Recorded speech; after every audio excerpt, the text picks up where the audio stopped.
You're kind of growing up as well, like 6 years as a young man, like doing a show like that. You're going through a lot of stuff too, and you're trying to figure out like, hey, how long is this going to work? What am I doing after this? Like, what's going through your mind as the years on Blue's Clues progress, and you see the audience age as well? Well, first of all, in terms of the audience of Blue's Clues, that was, it didn't feel big to me. That's a weird thing to say. But Blue's Clues was shot on a blue screen, right? So I was the only actor, I was the only person in every take of every shot, every day, forever. It was just me. And there were so many lights and things that I really couldn't see anyone else. It's like the Truman Show. It really kind of was. Or how they shoot The Mandalorian now, but yeah. Oh, they have it much easier than we had it season 1 of Blue's Clues. But I couldn't even really see the director most of the time. So it just felt like me and a camera. And that camera was you, right? So it felt like a very personal and small experience. Blue's Clues felt very small and like a very personal conversation with my friend, you know? So they would tell me like, well, you know, you're kicking Sesame Street's ass. I'd be like, what? That doesn't make any sense. It's just a little show we do in this closet over here. So it always felt, I wasn't ever really aware. Even though people would tell me that the show was in 37 countries and that it was really a big children's television show, that was never something I was able to internalize until very recently. You know. What was this other part of your question? No, I mean, as you're talking about it, and it's such a personal connection that you had, which is strange because you're doing it in a bit of a vacuum. I started wondering also about that Al Pacino part of you, like the part of you that you started going on through the years of doing Blue's Clues. What happened to that actor? And I know that you've done acting since, you've done serious roles, you've stretched your muscles in that way, but as you're doing Blue's Clues, what's the voice inside of you saying? The voice inside of me during Blue's Clues, if you want the real, was always full of doubt, you know, because I never felt qualified to educate America's children. You know, I took it really seriously, and I always felt like, oh hey, they might have the wrong guy. That's the way I always felt. Like, For 6 years? Yeah, the whole time I thought, shouldn't this be an educator who's doing this?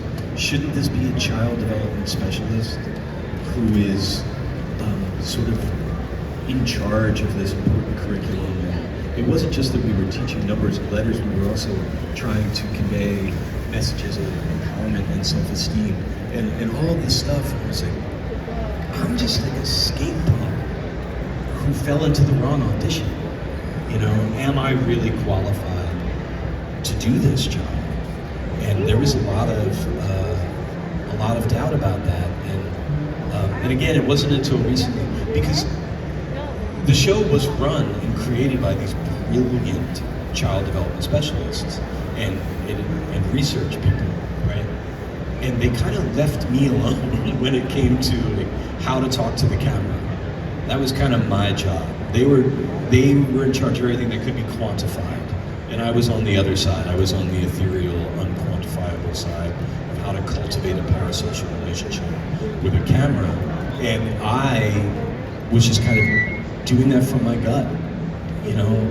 And I didn't know that it would be this, ever. I didn't know that it was cutting through and that I was doing my job well, until that viral video last year.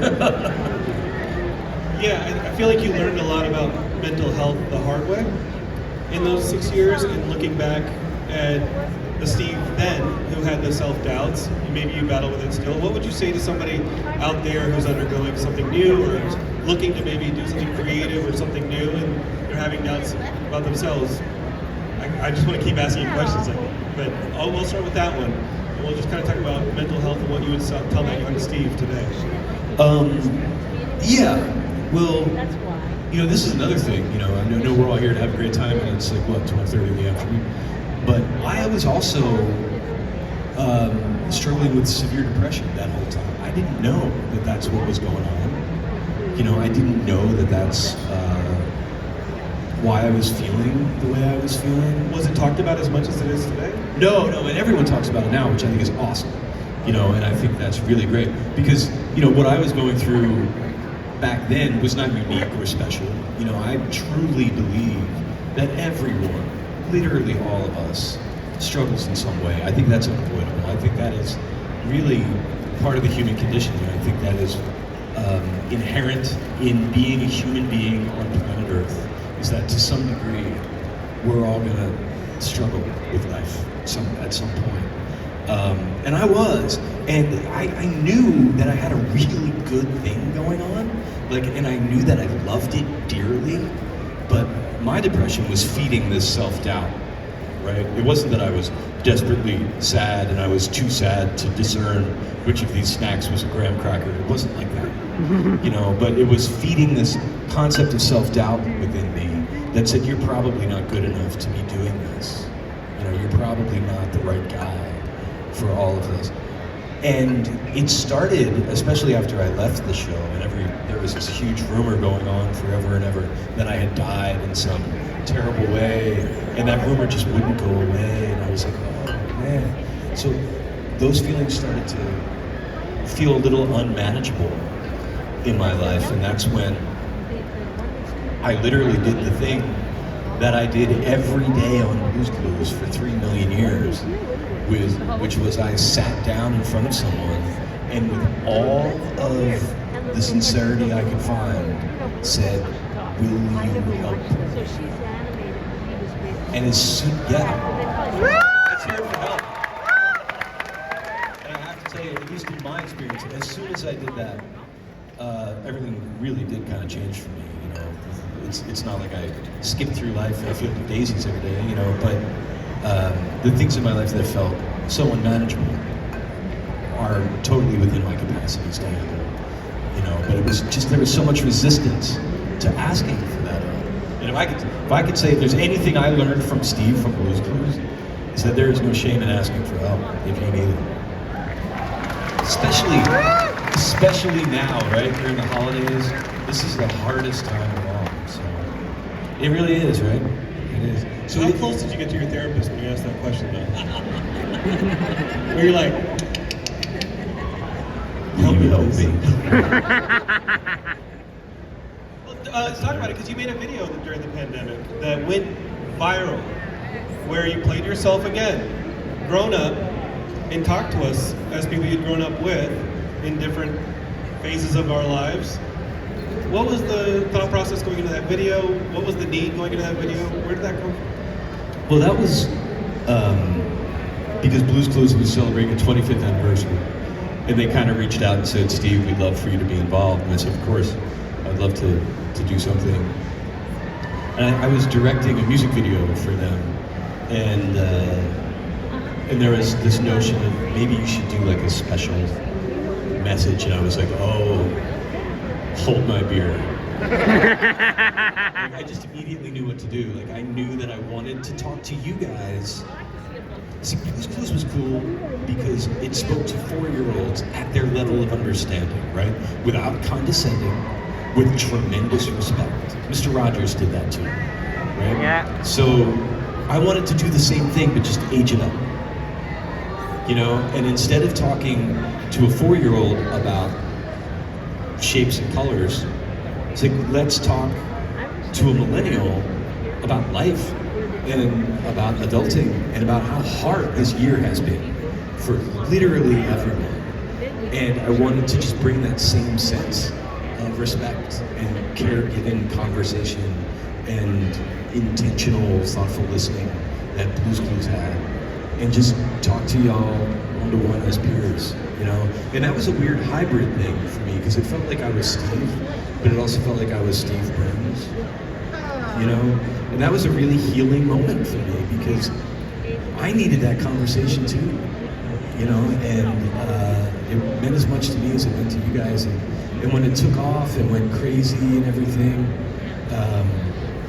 it was really wonderful for me, because I'm like, oh, they know that I'm not dead. and they're happy about it. So thank you guys. Like the response to that was amazing. Well, Steve,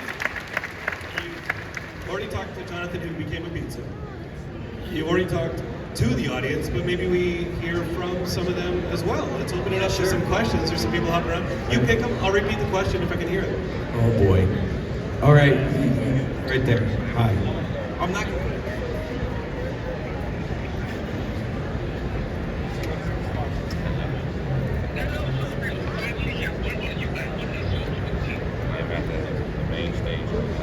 Ollie says thank you. Has a question. You got a microphone coming your way, Ollie. All right, sounds good. All right, so my question is, I know a lot of people during the pandemic, we already struggled with our mental health enough, but how did you deal with yours during the pandemic? How did I deal with what? How did you deal with your mental health Yeah, during the like, pandemic, Steve? since you did mention, depression and all that.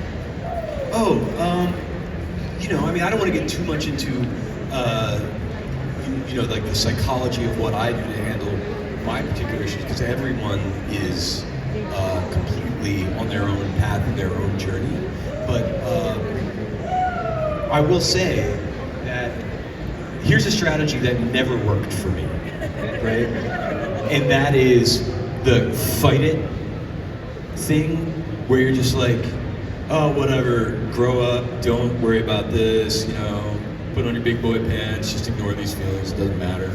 You know what I mean? You shouldn't be having these feelings anyway, they are not important. That is a poor strategy, right? That has never worked for me. Another thing that has never worked for me is the, kind of draw yourself a nice hot bath of your own sadness and kind of sit in it and wait for people to notice. Also bad. What has helped me is facing, addressing in some way, right? And finding ways to put a little distance between the feeling you're having and your response to that feeling. Because in that space is where the magic is. So, but I'm gonna say it again, the first thing for me was to ask for help. And help doesn't mean, you go find a $1 zillion therapist. Talk to your friends. Talk to anyone you trust. Talk to anyone you love. And also, if you're a person who's feeling good, be someone who listens. That's also good. She said thank you, of course. Next question.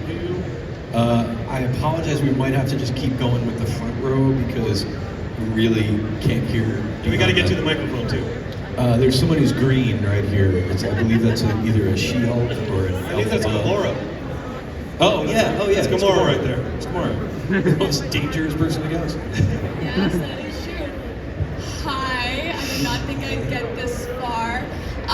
So at my school, there are very few Jewish kids, I being one of them. And my friends who are underclassmen came up to me and said, we're finally doing it. We're starting a Jewish students club, and we're gonna call it Jews Clues. She wants to know how much she owes you. There's Financially, so much comedy waiting there. Yes. So I told them, you know that blue dog? Put a blue yarmulke on it and make it your mascot. And they did. So thank you. Oh no, thank you. Because now Thank we you. have a Jewish students club. Yeah, I can't wait to hear the games that you play. Please. All right, who else? Anybody else have a question? Let's go this way. How about you in the vans? What do you? You just want to see the microphone guy run back and forth, don't you? I know it's not really a question, and I know I haven't really been watching Wish Quiz much, but I'm happy seeing you and Los Angeles Comic Con as part of mine or our childhood.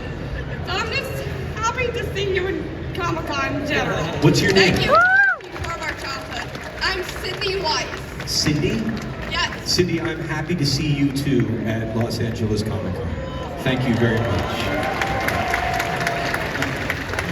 Oh man, this I feel We got time bad. for a few more. Okay, go ahead. Yes. Let's do one more. I saw on your Instagram you follow Marvel Studios. What is your Mount Rushmore of Marvel movies? Well, that's a big one, Steve. Boy, I am a fan Of movies or heroes? I mean, now you're asking so many questions there. Some of them Movies? have multiple movies, so you're gonna have to. Okay, of the movies, Hello. I think the original Iron Man is about a perfect film. Mount Rushmore has 4 places on it, so you got 3 more. Captain America, First Avenger. That's a really good movie. Endgame's great. First Guardians is hilarious. It's awesome. I can't. There's so many more. I love Winter Soldier. It's also awesome. Like, I don't know. I And can't. you gotta I get the can't. big The Avengers answer is I movies. can't. There's Endgame, Infinity War, the big ones where they all come together. Black Panther. Yeah, It's it's tough. a beautiful film. Yeah, it's really hard. I actually can't. Yeah. He says okay. it's awesome to hear what you like. Yes, that's a great question. Well, Steve, I think they told us that this was our last question. We got to wrap up. You do have a signing. You do have an appearance coming up. Where can people find you online or here at the con? Oh, I'm pretty bad at social media, but I have an Instagram, I guess. It's Steve Burns Alive. Hopefully that'll convince them. In case you Proof were of life. wondering. You don't have an Instagram. You have a proof of life. Yeah. Okay, so we're done. And here at the convention, you're doing a signing. Oh yeah, I'm doing a signing like now. Okay. In 30 minutes, I'm signing autographs, and then I guess later I'm doing a photo op too. Cool. Is that right? Cool. Well, let's get you to those. Thanks everybody for being a part of this, asking questions. Thank you guys. Thank you all so much for coming out. You want to take a photo with you in the audience behind you? Oh, just the audience? Okay.